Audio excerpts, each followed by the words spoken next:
అసలు అస్రం బాపూజీ ఎవరు? We know this case will be happened in 2013. తెలుసుకోవాలని ఉంది కదా. మీలో ఆశ్రమ్ సిరీస్ ఎంతమంది చూసారు? MX ప్లేయర్ లో వీడియోని స్కిప్ చేయకండి, చాలా ఇంట్రెస్టింగ్ గా ఉంటది. ఇంకా కేసులోకి వెళ్ళిపోతే 2013లో ఒక 10 years గర్ల్ మీద ఎడిటెడ్ మార్ఫింగ్ వీడియోస్ అయితే ఒక న్యూస్ ఛానల్ లో పెట్టారు. ఆ న్యూస్ ఛానల్ పేరు ABP న్యూస్. అందులో 8 జర్నలిస్ట్ అయితే ఇన్వాల్వ్ అయి ఉన్నారు.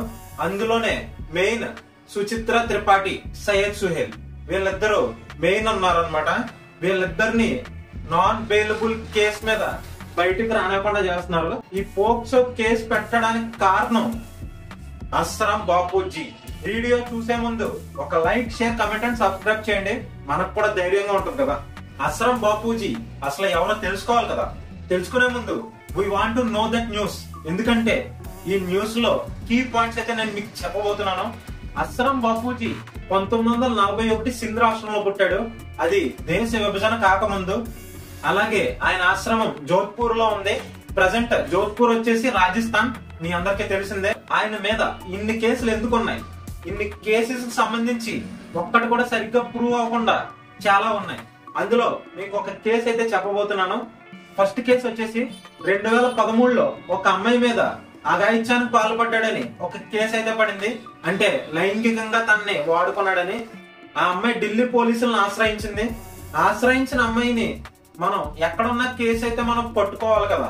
పట్టుకోకుండా అక్కడున్న కోర్టు రాజస్థాన్ కి బదిలీ చేసింది.